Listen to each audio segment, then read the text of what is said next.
15 अगस्त 1947 दिल्ली की सड़कों पर लोग नाच रहे थे, हवा में तिरंगे लहरा रहे थे। सदियों की गुलामी के बाद भारत आखिरकार आज़ाद हो चुका था। लेकिन उसी दिन भारत के बीचों बीच मौजूद एक रियासत में कुछ और ही कहानी लिखी जा रही थी।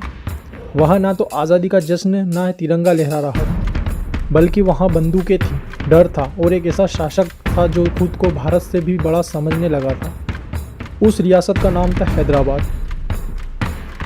और उसका शासक था निजाम मीर उस्मान अली खान, एक ऐसा आदमी जिसे कभी दुनिया के सबसे अमीर लोगों में गिना जाता था। लेकिन कहानी सिर्फ एक अमीर राजा की नहीं है, कहानी उस फैसले की थी जिसने भारत का नक्शा हमेशा के लिए बदल दिया। क्योंकि अगर 1948 में एक व्यक्ति ने सही समय पर सही फैसला नहीं लिया होता तो शायद आज भारत के दिल में एक अलग देश मौजूद होता, और उस व्यक्ति का नाम था सरदार वल्लभ भाई पटेल। 1947 में जब अंग्रेज़ों ने भारत छोड़ा तब उन्होंने सिर्फ देश को नहीं बांटा, उन्होंने एक मुश्किल छोड़ दी। ब्रिटिश भारत के साथ साथ 500 से अधिक रियासतें भी थीं। इन रियासतों को विकल्प दिया गया था, वे भारत में शामिल हो या पाकिस्तान में जाए या कोई विशेष परिस्थितियों में अपना भविष्य का फैसला करे। अधिकांश रियासतें धीरे धीरे शामिल हो गई भारत में, लेकिन कुछ जगहों पर हालत अलग थे। जूनागढ़, कश्मीर और सबसे बड़ी चुनौती हैदराबाद। हैदराबाद सिर्फ एक रियासत नहीं थी, यहाँ दक्षिण भारत में विशाल हिस्से पर फैला हुआ एक शक्तिशाली साम्राज्य था। आज के तेलंगाना के अलावा महाराष्ट्र और कर्नाटक के कई हिस्सों तक इसके अधीन थे। सबसे महत्वपूर्ण बात, यह भारत के बिल्कुल बीच में स्थित था। अगर यह भारत का हिस्सा नहीं बनता तो भारत के नक्शे के बीच एक अलग राजनीति इकाई खड़ी हो सकती थी। यही वजह थी कि दिल्ली में बैठे नेताओं की निगाह लगातार हैदराबाद पर टिकी हुई थी। लेकिन निजामों की सोच कुछ और ही थी। उसे अपनी दौलत पर भरोसा था, उसके पास सेना थी, उसके पास अपनी खुद की प्रशासनिक व्यवस्था थी, उसका प्रभाव विदेशों तक फैला हुआ था। उसे लगता था कि वहाँ भारत के सामने झुकने के लिए नहीं बना। उधर हैदराबाद की जनता एक अलग ही दुनिया में जी रही थी। रियासत के अधिकांश आबादी हिंदू थी, लेकिन सत्ता पूरी तरह निजाम और उसके समर्थकों के हाथों में थी। उसी दौरान एक नाम तेजी से उभरने लगा, कासिम रिजवी। ऐसा व्यक्ति जिसके भाषण भीड़ को उन्माद में बदल देते थे। उसके नेतृत्व में राजाकार नामक संगठन तेजी से फैलने लगा। स्थिति धीरे धीरे तनावपूर्ण होती गई। ग्रामीण इलाकों में डर बढ़ने लगा, राजनीतिक विरोधियों में दबाव बढ़ने लगा और दिल्ली तक रिपोर्ट पहुंचने लगी कि हैदराबाद संकट केवल स्थानीय समस्या नहीं रह गई। भारत सरकार ने शुरुआत में बातचीत का रास्ता चुना। दिल्ली चाहती थी कि मामला शांति से सुलझ जाए। कई दौर की चर्चाएं हुई, समझौते हुए, आश्वासन दिए गए, लेकिन कोई स्थायी समाधान नहीं निकला। नवंबर 1947 में एक एग्रीमेंट हुआ। उम्मीद थी कि इससे तनाव कम होगा, लेकिन हुआ इसका उल्टा।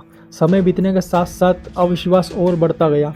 दिल्ली को लगने लगा कि हैदराबाद समय खरीद रहा है और हैदराबाद को लगने लगा कि वह अंतर्राष्ट्रीय समर्थन जुटा सकता है।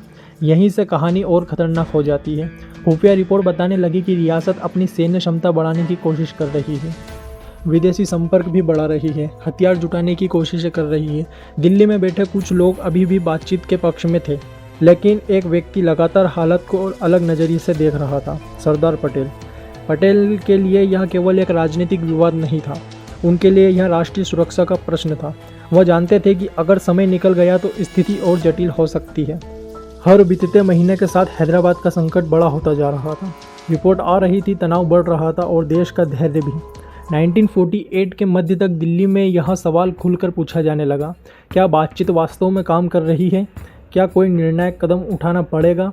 उधर हैदराबाद में भी माहौल बदल रहा था। लोगों के बीच अनिश्चितता थी, अफवाहें थी, राजनीतिक संघर्ष था और सबसे बड़ी बात भविष्य को लेकर डर था। फिर आया सितंबर 1948, वह महीना जिसने इतिहास की दिशा बदली। 13 सितंबर 1948 को भारतीय सेना ने एक अभियान शुरू किया। आधिकारिक रूप से इसे पुलिस एक्शन कहा गया, लेकिन आने वाले दिनों में यह आधुनिक भारतीय इतिहास का सबसे महत्वपूर्ण अभियानों में से एक साबित हुआ। इस अभियान का नाम था ऑपरेशन पोलो। सुबह होते होते भारतीय सेना कई दिशाओं में आगे बढ़ चुकी थी। योजना स्पष्ट थी, तेजी से आगे बढ़ना, महत्वपूर्ण स्थानों पर नियंत्रित स्थापित करना और संघर्ष को जितना संभव हो सके उतना छोटा रखना। भारतीय सेना प्रशिक्षित थी, संगठित थी और स्पष्ट उद्देश्यों के साथ आगे बढ़ रही थी। दूसरी ओर हैदराबाद की सेनाएं और रजाकार इस स्तर की सैन्य कार्रवाई के लिए तैयार नहीं थे। पहले दिन से ही भारतीय सेना ने बढ़त बनानी शुरू कर दी, संचार केंद्रों पर नियंत्रित ले लिया, महत्वपूर्ण मार्ग सुरक्षा किए, रणनीति ठिकानों पर कब्जा कर लिया। हर गुजरते घंटे के साथ परिणाम स्पष्ट होते जा रहे थे। जो लोग महीनों तक समझते रहे कि भारत कार्रवाई नहीं करेगा, अब उन्हें एहसास होने लगा कि हालात बदल चुके हैं। 4 से 5 दिन हुए और फिर सब कुछ तेज़ी से समाप्त होने लगा। भारतीय सेना हैदराबाद के महत्वपूर्ण क्षेत्रों तक पहुंच चुकी थी। अब आगे प्रतिरोध जारी रखना मुश्किल होता जा रहा था। आखिरकार 17 सितंबर 1948 को निज़ामों ने आत्मसमर्पण स्वीकार कर लिया। सिर्फ 5 दिनों में वहां संकट समाप्त हो गया, जिसने लगभग 1 वर्ष तक पूरे देश को चिंतित रखा था। हैदराबाद भारत का हिस्सा बन गया, लेकिन यहाँ केवल एक सैन्य जीत नहीं थी, यह उस विचार की जीत थी कि भारत बिखरे हुए टुकड़ों का समूह नहीं रहेगा, यहाँ एक राष्ट्र बनेगा। एक ऐसा राष्ट्र जिसकी सीमाएं केवल नक्शों पर नहीं बल्कि राजनीतिक इच्छा शक्ति से भी तय होगी। ऑपरेशन पोलो के बाद हैदराबाद का भविष्य बदल गया। राजनीतिक व्यवस्थाएं बदली, प्रशासन बदला और धीरे धीरे वहां भारत के लोकतांत्रिक ढांचे का हिस्सा बन गया। आज जब हम भारत का नक्शा देखते हैं तो शायद यह एहसास नहीं होता है कि कभी इस नक्शे के बीचों बीच एक ऐसा क्षेत्र था जिसका भविष्य अनिश्चित था। लेकिन इतिहास हमें याद दिलाता है कि राष्ट्र केवल युद्धों से नहीं जीतते, वे फैसले से बनते हैं, और कभी कभी एक सही फैसला लाखों लोगों का भविष्य बदल देता है। 1948 में लिया गया ऐसा ही एक फैसला आज भी भारत के इतिहास में सबसे निर्णायक अध्यायों में गिना जाता है, क्योंकि अगर हैदराबाद का सवाल अधूरा रह जाता तो शायद आज भारत की कहानी कुछ और होती। और यही कारण है कि ऑपरेशन पोलो केवल एक सैन्य अभियान नहीं बल्कि भारत की एकीकरण की सबसे महत्वपूर्ण कहानियों में से एक है।